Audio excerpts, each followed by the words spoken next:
बिस्मिल्लाहिर्रहमानिर्रहीम। अस्सलाम वालेकुम जी स्टूडेंट्स, क्या हाल है? उम्मीद है आप सब ठीक ठाक होंगे। अब हम अगला प्रैक्टिकल करने लगे हैं which is related to CPR. अच्छा, अब सीपीआर में आपने क्या करना है, जब आप स्टेशन पे अप्रोच करेंगे वहाँ पे लिखा होगा कि आपने इस सब्जेक्ट का सीपीआर कहना है। अब वहाँ पे पड़ी होगी डमी। डमी पे आपने सारी करनी है एक्टिंग। इसमें प्योरली एक्टिंग के नंबर हैं। अगर आप एक्टिंग ठीक तरीके से कर लेंगे आपको पूरे नंबर मिल जाएंगे। अगर आप ठीक तरीके से एक्टिंग नहीं करेंगे आपको पूरे नंबर नहीं मिलेंगे। अच्छा, जहाँ पे डमी पड़ी होगी सबसे पहले आपने वहाँ पे अप्रोच करना है। आपने ऊंचा कहना है, सीन इज़ सिक्योर। ठीक है, इतना ऊंचा कि एग्जामिनर सुने। आपने कहना है सीन इज़ सिक्योर। उसके बाद आपने नीचे बैठ जाना है। आपने पेशेंट को कहना है आप ठीक हैं, आप ठीक है। पेशेंट, वो डमी पड़ी होगी वो आगे से नहीं बोलेगी। फिर आपने क्या कहना है कि पेशेंट के जो दो कंधे हैं इन पे आपने हाथ मारना है। आप ठीक हैं, ठीक है आप, ये आपने कहना है। ठीक हो गया। उसके बाद आपने क्या कहना है, जब पेशेंट इस तरह रिस्पॉन्ड नहीं करेगा आपने ऊंचा कहना है कॉल 1122। ठीक है, कॉल 1122। अच्छा जी, उसके बाद आपने आ जाना है पेशेंट के हेड एंड की तरफ। पेशेंट का आपने माथा यहाँ से पकड़ लेना है और जो चिन है उसको आपने इस तरह नीचे करना है। ठीक है, पेशेंट का मुंह खुल जाएगा। अब आपने अंदर देखना है कि क्या अंदर से मुंह क्लियर है या नहीं क्लियर, कोई फॉरेन बॉडी तो नहीं है। उसके बाद आपने क्या करना है, आपने पेशेंट के मुंह के पास इस तरह अपना सर लेके जाना है और पेशेंट के चेस्ट को देखना है। इससे क्या होगा, एक तो आप पेशेंट के लेवल पे जाके उसके चेस्ट को एग्जामिन करेंगे। नंबर 2 थिंग, अगर पेशेंट ब्रीद कर रहा हुआ तो वो ब्रीद आपको अपने चेहरे पे महसूस हो जाएगी कि पेशेंट ब्रीद कर रहा है। नंबर 3 थिंग, अगर पेशेंट ब्रीदिंग नहीं कर रहा फिर आपने क्या करना है, आपने कहना है आई एम स्टार्टिंग सीपीआर। ठीक है, अब आपने सीपीआर एग्जैक्टली उसी तरीके से के साथ जिस तरह मैंने आपको बताया था कि आपने सीपीआर करना है आपने वैसे स्टार्ट कर देना है। आपने अपने ये हाथ, जो आपका डोमिनेंट हाथ है वो रखना है नीचे, उसके ऊपर अपना नॉन डोमिनेंट हाथ इस तरह रख लेना है, ग्रिप बनानी है। पेशेंट के चेस्ट के ऊपर रखनी है टुवर्ड्स द हार्ट। पेशेंट के कंप्लीट ऊपर आना है और आपने चेस्ट कंप्रेशन स्टार्ट कर देनी है। जब आपने एक कंप्रेशन देनी है आपने साथ में काउंट करना है 1 2 3 4 5। इस तरह आपने ऊंचा ऊंचा जो कंप्रेशंस हैं उनको काउंट करना है। जब 30 कंप्रेशंस हो जाएंगी उसके बाद आपने पेशेंट को 2 ब्रेथ्स देने हैं। ये है एडल्ट पेशेंट के लिए। अच्छा, इसके बाद आ जाता है इन्फेंट्स का। इन्फेंट्स का तकरीबन सिमिलर तरीका है, इसमें जस्ट कंप्रेशंस डिफरेंट हैं कि जो बहुत ज़्यादा छोटे बच्चे होते हैं जो अभी पैदा होते हैं उनको आपने जस्ट इस तरह 2 उंगलियों के साथ कंप्रेशंस देनी होती हैं। जो उनसे कदरे बड़े बच्चे होते हैं उनको जो मैंने आपको तरीका बताया था कि इस तरह आपने चेस्ट के इर्द गिर्द हाथ रख लेना है। अभी ये आपका हार्ट, जो दोनों अंगूठे हैं वो हार्ट पे आ गए और इस तरह आपने कंप्रेशंस देना स्टार्ट कर देना है। ये कंप्रेशन होती हैं इन्फेंट्स में। अच्छा जी, उसके बाद अगला प्रैक्टिकल है, उसमें उन्होंने लिखा हुआ है कि आपने ऑक्सीजन सैचुरेशन में ये करनी है। अच्छा, ऑक्सीजन सैचुरेशन एक इस तरह की डिवाइस होती है जिसका नाम होता है पल्स ऑक्सीमीटर, उससे मैयर की जाती है। अब जब आपने स्टेशन को अप्रोच किया वहाँ पे लिखा था कि आपने पेशेंट की ऑक्सीजन सैचुरेशन को मैयर करना है, साथ ही ये डिवाइस पड़ी होगी। आपने इस डिवाइस को उठाना है, पेशेंट के पास जाना है। अस्सलाम वालेकुम जी, मेरा नाम डॉक्टर अवैस है, मैं आपकी पल्स का मुआयना करूँगा। मैं इस चीज़ के लिए मुझे ये वाली चीज़ आपकी उंगली पे लगानी पड़ेगी। उम्मीद है आपको कोई तकलीफ़ या परेशानी नहीं होगी और बाकी सारी चीज़ें आपने उसको बता देनी है।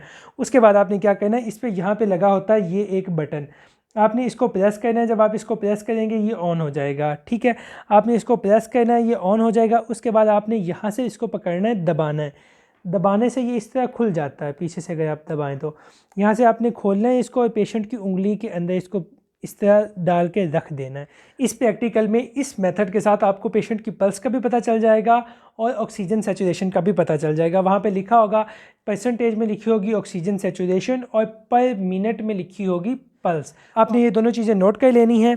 अगर एग्जामिनर आपसे ऑक्सीजन सैचुरेशन के बारे में पूछता है तो आपने वो बता देना है, अगर वो पल्स के बारे में पूछता है तो आपने पल्स बता देनी है। अच्छा जी, उसके बाद अगला प्रैक्टिकल है, उसमें उन्होंने पूछा हुआ है कि हमने ईसीजी की करेक्ट लीड्स लगा के उनको बतानी है। जो ईसीजी मशीन होती है उसकी टोटल होती है 10 लीड्स। उन लीड्स को लगाना कोई मुश्किल काम नहीं है। अभी मैं आपको एक्सप्लेन कर दूंगा कि आपने उन लीड्स को कैसे लगाना है। अच्छा, जो ईसीजी की लीड्स हैं वो टोटल 10 होती हैं। 10 लीड्स अब आपने कैसे लगानी है, उन 10 लीड्स में से 4 लीड्स होंगी जो क्लिप की तरह की होंगी, क्लिप की तरह लग जाएंगी। वो चारों लीड्स लगानी है आपने 2 हाथों पे और 2 पाँव पे, और जो बाकी 6 लीड्स बच जाएंगी वो आपने लगानी है पेशेंट के सीने पे।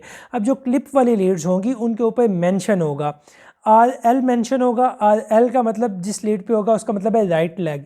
उसको आपने पकड़ लेना है, खोल के आपने राइट लेग पे लगा देनी है। उसके बाद दूसरी लीड होगी LL। LL का मतलब है लेफ़्ट लेग। लेफ़्ट लेग आपने यहाँ पे लेफ़्ट लेग पे लगा देनी है। उसके बाद आर ए होगा राइट आर्म, वो आपने राइट आर्म पे लगा देनी है। और उसके बाद होगी एल ए मतलब लेफ़्ट आर्म, वो आपने लेफ़्ट आर्म पे लगा देनी है। अच्छा, ये लीड्स लगाने से पहले आपके पास वहाँ पे होगी जेल आपने हाथ के भी इस साइड पे लगा लेनी है, इस हाथ के इस साइड पे और पाँव की मीडियल साइड पे। और वो जो क्लिप सा होगा उसमें एक लोहे का छोटा सा टुकड़ा लगा हुआ होगा, वो जो लोहे का छोटा सा टुकड़ा है वो टुकड़ा आपने जेल के ऊपर बंद करना है। जब इस हाथ पे लगाना है तो जो लोहे का क्लिप है उसको आपने एंटीरियर साइड पे रखना है जिस तरफ आपने जेल लगाई है, ठीक है। इसी तरह आपने पाँव पे करना है। हमारी 4 लिम्ब की लीड्स लग चुकी हैं, अब हमने लगानी है चेस्ट की लीड। आपके चेस्ट पे अब 2 आइडेंटिफिकेशन मार्क्स हैं, एक आपकी स्टर्नम और एक आपके 2 निपल्स। अब आपने क्या करना है, जो आपके पास जेल होगी, पहले जो राइट निपल है इसकी मीडियल साइड पे आपने जेल लगानी है। उसके बाद लेफ़्ट निपल की आपने मीडियल साइड पे जेल लगानी है। यहाँ पे भी मीडियल साइड पे जेल लग गई, इधर भी मीडियल साइड पे जेल लग गई। उसके बाद ये जो लेफ़्ट वाला निपल है आपने इसके अराउंड इस तरह नीचे आना है और जेल लगा लेनी है।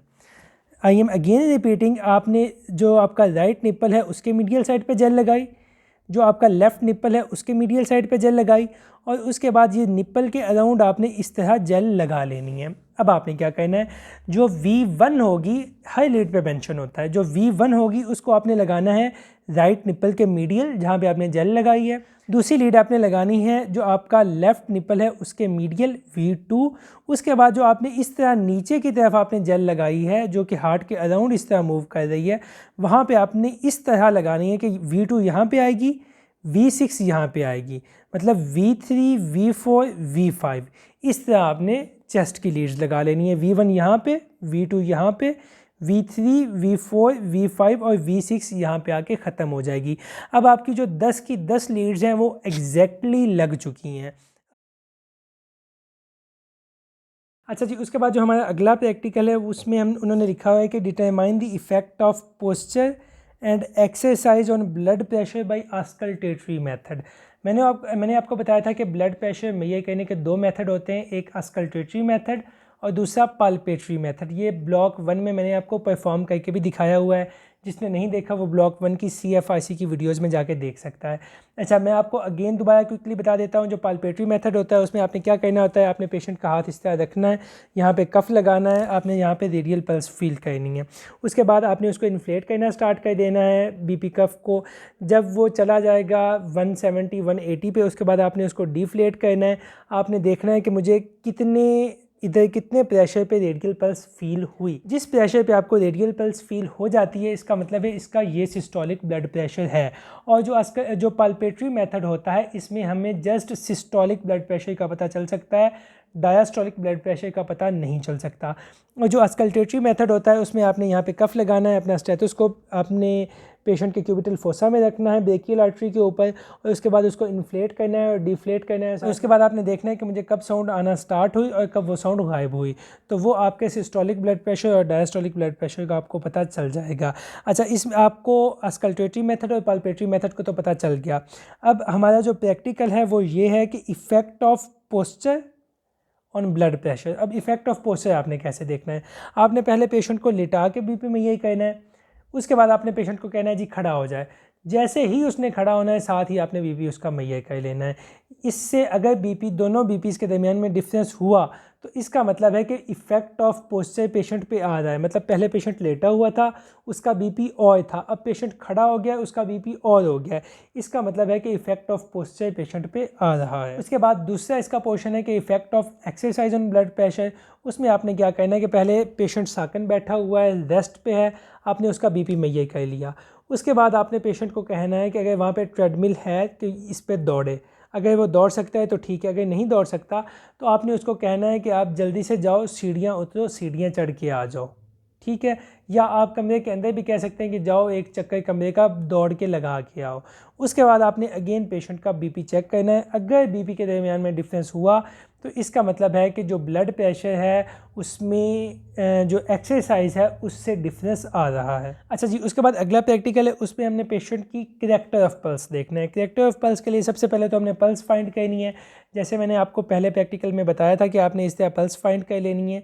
उसके बाद अब आपने देखना है कि पल्स का करैक्टर क्या है। अब करैक्टर क्या होता है, आप जब यहाँ पे पल्स पे हाथ रखते हैं तो आपको फील होता है कि इस तरह पल्स आके आपके हाथ को टच कर रही है। अब आपने देखना है कि उसका करैक्टर क्या है। करैक्टर में अब क्या आ जाएगा कि क्या वो नॉर्मल इस तरह ही आके टच कर रही है या कोलैप्सिंग पल्स है, मतलब आगे बड़ी ज़ोर से आपकी उंगलियों को टच कर रही है, या उसका कोई और है। मतलब आपके लेवल पे जो करैक्टर ऑफ पल्स है ना, आपने जस्ट ये कहना है करैक्टर ऑफ पल्स नॉर्मल है। अगर वो आपसे पूछें कि पल्स के कितने करैक्टर्स होते हैं तो आपने बताना है कि पल्स के 6 करैक्टर्स होते हैं। स्लो राइजिंग पल्स होती है, कोलैप्सिंग पल्स होती है, पल्सिस बिसफेरेंस होती है, उसके अलावा पल्सिस पैराडॉक्सिस होती है, पल्सस अल्टरनेंस होती है और पल्सस बाइजेमिनिस होती है। आपसे वो नहीं पूछेंगे क्योंकि ये फाइनल ईयर का क्वेश्चन है, फाइनल ईयर में पूछा जाता है। आपने जस्ट ये बताना है कि नॉर्मल करैक्टर ऑफ पल्स है। अच्छा जी, अब हमारा अगला प्रैक्टिकल है, उसमें हमने जेवीपी को मैं ये कहना है वहाँ पे जो आपका सब्जेक्ट होगा उसकी जेवीपी रेज नहीं होगी, लेकिन आपको वो कह सकते हैं कि आप हमें जेवीपी मुहैया करने का प्रोसीजर एक्सप्लेन करें। तो अब वो आपने कैसे करना है, सबसे पहले तो आपने अपने पेशेंट को अप्रोच करना है, उससे अपना इंट्रोडक्शन करवाना है, कंसेंट लेनी है। उसके बाद पेशेंट को आपने कंफर्टेबली लाई कर देना है at the position of 30 to 45 degree. अब अप्रोक्सीमेटली ये 30 to 45 डिग्री की पोजीशन ही बन रही है। उसके बाद आपने पेशेंट का सर पीछे लगाना है और कहना है कि आप अपने सर को दूसरी तरफ मोड़ लें। अब यहाँ पे आपको ये स्टेनोक्लीडोमास्टॉइड नज़र आ रहा है। इस स्टेनोक्लीडोमास्टॉइड की इस जगह पे अगर जेवीपी रेज है तो आपको रेज होती नज़र आएगी। अब आपने वो मुहैया कैसे करनी है, इसके लिए आपने एक ले लेना है पैमाना। मेरे पास पैमाना नहीं है तो मैं इसको ही एज अ रूलर यूज़ करूँगा। अब हम क्या करेंगे कि हम लेट्स सपोज ये पैमाना है, उसको हम यहाँ पे इस तरह 90 डिग्री के एंगल पे रख लेंगे। ठीक है, रखने के बाद अब हमारे पास लेट्स सपोज ये एक पेंसिल है या मोबाइल है। अब जहाँ तक जेवीपी रेज हो रही है, लेट्स सपोज यहाँ तक जेवीपी रेज हो रही है, अब हम इसको इस तरह परपेंडिकुलर रख देंगे और मेजर कर लेंगे कि ये कितने के इक्वल, मतलब कितने सेंटीमीटर हमारे पास इस स्केल पे आ रहे हैं जो कि आपकी जेवीपी रेज कर रही है। अब हमने देख लिया कि लेट्स सपोज इधर आ रहा है 2 सेंटीमीटर आपके पैमाने पे। तो अब आपने क्या करना है कि आपने 2 + 5 जितनी आपके पास सेंटीमीटर में रीडिंग आए उसमें आपने 5 सेंटीमीटर प्लस कर देने हैं। मतलब अगर यहाँ पे 2 सेंटीमीटर है +5 7 सेंटीमीटर हो जाएगा। इसका मतलब है आपकी जो जेवीपी है वो 7 सेंटीमीटर रेज्ड है। इस तरह आपने जेवीपी कैलकुलेट करनी होती है।